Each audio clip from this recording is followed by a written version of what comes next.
Bonjour mes chéris, c'est un peu nouveau. Je vais te faire une vidéo sur les essentiels et là tu as besoin de voir ce que je vais faire. Donc tu ne me verras pas la binette aujourd'hui. Je veux te donner la base de l'utilisation de cet outil super méga important qui est le pinceau, tout simplement. Avant de commencer, tu sais que tu dois toujours identifier ce que tu fais de façon à le retrouver quand il sera dans le séchoir avec tous les autres projets. Donc, mon public trouve ça vraiment drôle. Le pinceau. Il existe des pinceaux carrés, comme ça, qu'on appelle plutôt des pinceaux brosses. Il existe des pinceaux plus ronds aussi. Ceux-ci ont des poils en acrylique, c'est-à-dire en plastique. Et celui-ci a des poils de porc, de cochon, donc des poils naturels qui sont beaucoup plus raides que les poils d'acrylique. Évidemment, ils sont nettoyés avant d'être utilisés. Il existe toutes sortes d'outils, de pinceaux, de toutes sortes. À toi, donc, de choisir tes préférés. J'aime bien celui-ci, je le trouve versatile. Donc, pour travailler le pinceau, tu devras le tenir comme on tient un crayon. Sache que plus tu t'éloignes du bout du pinceau, moins tu as de contrôle, mais tu peux faire des plus grands gestes lorsque tu es loin de ton pinceau, du bout. Si tu es proche, tu as beaucoup plus de précision sur ce que tu fais. Tu vois, là, je réussis même à tourner mon pinceau lorsque je travaille. Excusez. Donc, on va travailler la gouache en pain aujourd'hui. La gouache en pain, elle doit se fabriquer. Elle n'est pas fabriquée, là, donc je ne peux pas l'utiliser telle qu'elle. Là, ça ne fonctionne pas. La gouache en pain, comme tous les autres peintures, est fabriquée à base de pigments, de poudre de couleur. Comme je dois la fabriquer, je vais avoir besoin de la liquéfier. Je vais donc avoir besoin d'eau. Et là, l'eau. Je ne mets jamais plus que la moitié du pot d'eau. Pourquoi? Parce que plus haut que ça, c'est inutile et ça fait en sorte que, je ne sais pas pourquoi, là, on dirait que ça change son point de balance. Là. Les dégâts arrivent de façon plus régulière et ça fait des plus gros dégâts. On n'aime pas les dégâts, donc maximum la moitié. Lorsque je vais vouloir aller nettoyer mon pinceau, si je fais flouche, ça sert absolument à rien. Les poils du pinceau, ils restent comme ça, ensemble, et la couleur, elle reste dans le fond des poils du pinceau. Si je fais toc, toc, toc, il n'y en a pas dans la caméra, donc c'est tout à fait hors de question de faire ce genre de geste parce que ça fait revoler des gouttes d'eau partout. Donc, les bons gestes à adopter lorsqu'on travaille le pinceau dans le pot d'eau, c'est d'aller écraser dans le fond du pot de façon à ouvrir les poils, laisser sortir la couleur d'entre les poils du pinceau. Et lorsque je remonte mon pinceau, bien, il va prendre de l'eau plus propre, tout simplement. Et je vais juste essuyer délicatement pour enlever le surplus.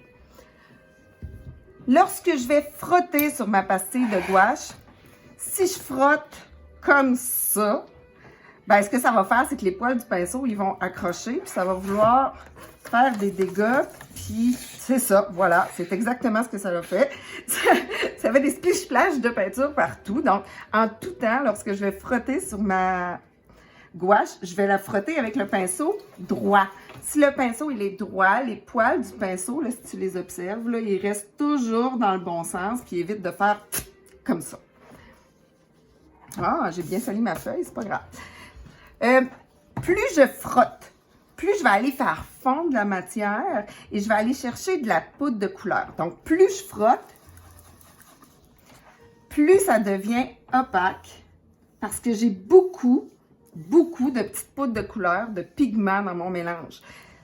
Et là, je vais juste tremper pour aller chercher de l'eau. Je vais te montrer ce que ça donne si j'ai moins de pigments. Donc, regarde bien. Je vais faire se promener mes pigments. Je vais les faire nager dans la piscine. Tu les vois, là, ils se promènent, regarde, là.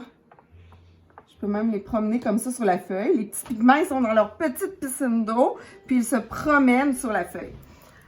Je vais changer de couleur. Je vais donc aller écraser dans le fond du pot et glisser sur le côté. Et là, j'ai fait une erreur. Mon erreur est la suivante. Je fabrique de la couleur avec de l'eau. Si j'utilise de l'eau colorée avec du jaune, mais ça va entacher la couleur, puis ça sera jamais un jaune hyper lumineux. Donc, je pourrais avoir un pot pour les couleurs plus claires, un pot pour les couleurs plus foncées si je veux, ou tout simplement démarrer avec mes couleurs claires au départ. Je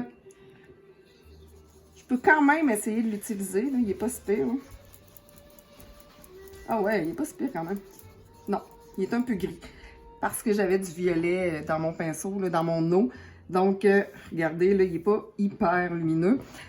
Je pourrais m'amuser puis aller faire promener ce petit pigment jaune-là dans ma piscine de violet. Je ne sais pas si vous voyez bien, là, le pigment jaune, il se promène. Je vais essayer d'aller en chercher plus.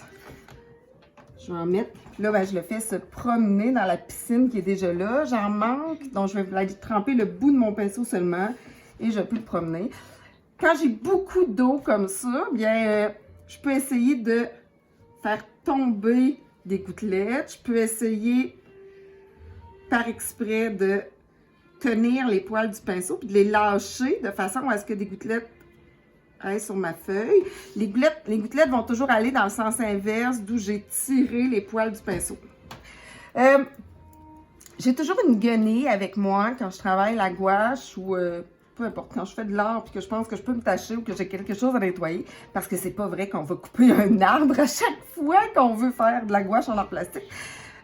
Avec la brosse, j'ai des trucs vraiment chouettes à faire, là, comme ceci. Si je fais juste tourner le pinceau, je peux venir faire des courbes.